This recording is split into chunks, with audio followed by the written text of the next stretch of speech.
top 5 changes to A-level business exams in 2023 Cambridge International. There's been some big changes to the A-level syllabus and exams in 2023.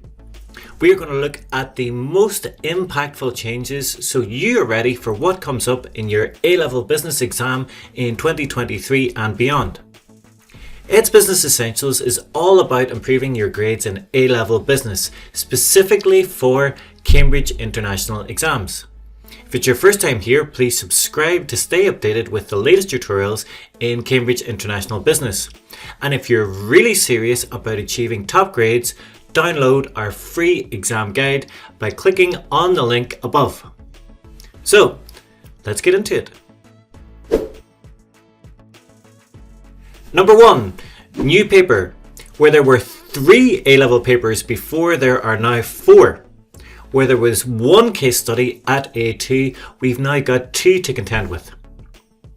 I can understand that no one likes to have more exams, but if we look at the bigger picture, this is a big improvement from the epic 3-hour paper 3 in the old syllabus, which decided 100% of your A2 grade. Paper 3 is now 60% of your A2 grade and focuses on business decision making. Paper 4 is 40% and focused on business strategy.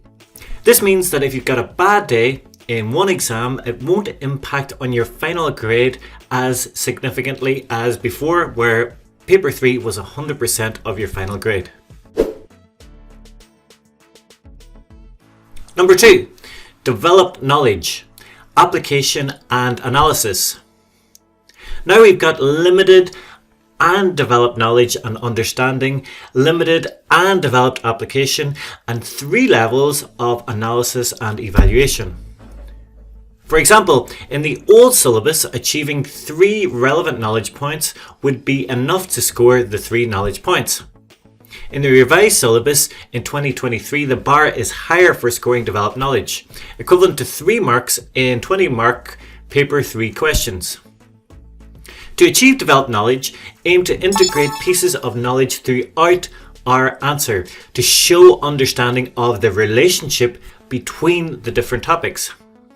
For specific advice on when we need to show developed knowledge, application and analysis, check out the A-level business memberships. Number 3, less question variations. At AS, we've no longer got the choice of a 20-mark question, which, let's face it, no students really did anyway.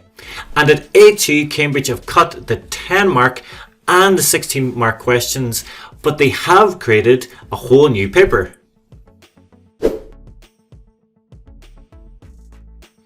Number 4, less choice. At AS in paper 1, there is just 1 choice between 2 questions instead of 3. At A2, there is no longer a choice of strategy questions. On paper 4, you will get 2 questions and you have to answer both, which means you must be better prepared. Also, you need to have a really clear understanding of how to maximize your marks in 20-mark questions. Number 5, change content. Some new stuff coming in and some content has been removed. For example, the construction of cash flow forecasts and investment appraisal. The internal rate of return. Both of these are gone. Scenario planning and blue ocean strategy have been added in addition to entrepreneurs and customer relationship marketing. There's also been a lot of content shifted from AS to A2 and vice versa. Leadership is now all contained in A2, while business growth has moved to AS. So that is the top 5 A-level changes for 2023 done. Don't forget to subscribe, like, and if you really want to reach for the A stars, head to the EDS Business Essentials website where you can pick up your free business exam guide. Thanks for watching.